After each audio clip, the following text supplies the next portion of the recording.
যেদিন আমি প্রথম আলো জেলে ধরাতে এলাম, এসেই জানলাম না, আলো নয়, কালো অন্ধকার নিয়েই জন্মেছি। কারণ আমি মেয়ে। আমি মেয়ে বলেই মা তো ভয়ে ছিটিয়েছিল বিছানার এক পাশে। বাবা দুদিন আমার মুখদর্শনও করেনি। আমি মেয়ে বলে দাদু মিষ্টিগুলো ধুত তুর বলে ফেলে দিল মাছ পুকুরে। আমি মেয়ে বলে ঠাম্মি মুখ বেঁকিয়ে পাড়ায় পাড়ায় বলে বেড়ালো কি আবার হবে, খরচের জোগাড় হয়েছে আবার। সুতিকা ঘরে টিম টিম করে জ্বলা আলোয় শুধু মা আমাকে প্রাণ ভরে দেখে বলতো, কেন এলে তুই শুধু আমার যন্ত্রণা বাড়াতে?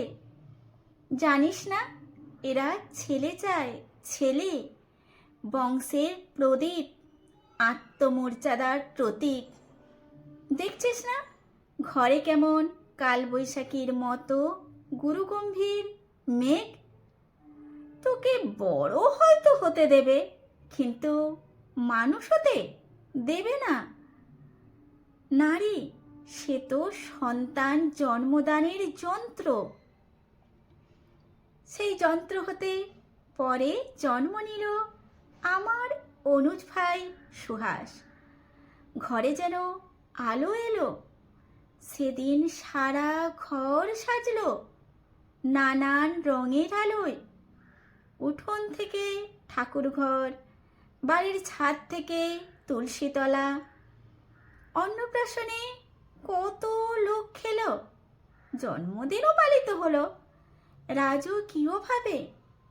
কিন্তু আমার বেলায় থাক, না বলাই ভালো। কারণ আমি মেয়ে। আমি মেয়ে বলেই স্কুলের গণ্ডিতেই শেষ হলো আমার জীবন। উচ্চশিক্ষা কি দরকার আমার, একদিন তো পরের ঘরে। কারণ আমি মেয়ে।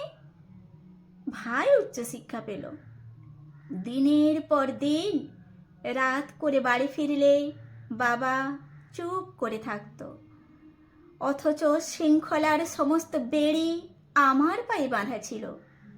কারণ আমি মেয়ে। রঙিন মেঘের মাঝে সূর্যাস্তের অপরূপ দৃশ্য দেখার সৌভাগ্য আমার হয়নি কখনো। তার আগেই বন্দি হতে হতো রক্ত শাসনের চার দেয়ালের মাঝে। কারণ আমি মেয়ে। আমি মেয়ে বলেই স্বামীর পরকীয়াও মুখ বুজে মেনে নিতে হয়। পুরুষরা নাকি অমন হয়, তাকে বেঁধে রাখার দায়িত্ব আমার। ঠাম্মি তাই বলেছিল। মা অকালে চলে গেল পুরুষ শাসনের বেড়া ডিঙিয়ে।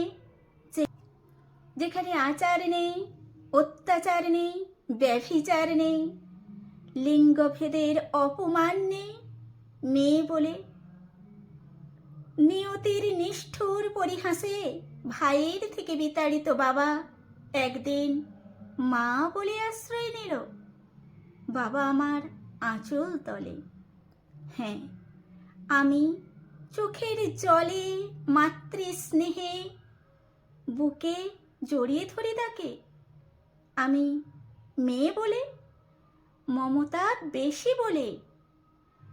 অথচ সেই প্রাগৈতিহাসিক যুগ থেকে যুগান্তরের কঠিন পথ হেঁটে আমি জেলে এসেছি আলো। আমার গর্ভ থেকেই জন্ম নিয়েছে লিঙ্কন। আমার গর্ভ থেকেই জন্ম নিয়েছে বিদ্যাসাগর। আমার গর্ভ থেকেই জন্ম নিয়েছে সুভাষচন্দ্র, আইনস্টাইন, রামমোহনেরা। অথচ বারবার আমাকেই পুড়ে মরে সতী হতে হয়েছে সতীদাহে। কারণ আমি মেয়ে। সতী করার বাসনাটা আজ হয়তো নেই, কিন্তু দহনটা আজও আছে, অন্যভাবে, অন্য রূপে। কিন্তু একদিন নারীর ঠোঁটে রেঙে উঠবে রক্ত নিয়ে, কলঙ্কের ঘুমটা ছেড়ে উন্মুক্ত হব জলে স্থলে, উন্মুক্ত আকাশে। অসামান্য পদভারে কেঁপে উঠবে ধরিত্রী, দারুণ জ্যোতিষপুঞ্জে উদ্ভাসিত হবে চারিদিক। নবালোকে নবদিগন্তের উন্মোচন হবে আবার। দেবতারাও আতঙ্কে স্তব্ধ হয়ে দেখতে থাকবে রণচণ্ডী মূর্তিধারিণী একবিংশ শতাব্দীর নারী শক্তিকে। সমস্ত শৃঙ্খলার লিঙ্গভেদ ভেঙে চুরমার করে দিয়ে তোমায় দেখাবো পুরুষ, আমরাও মানুষ, রক্ত মাংসের মানুষ। আমি ছাড়া তুমি অসম্পূর্ণ, এ জগৎ অসম্পূর্ণ, সম্পূর্ণ রূপে অসম্পূর্ণ।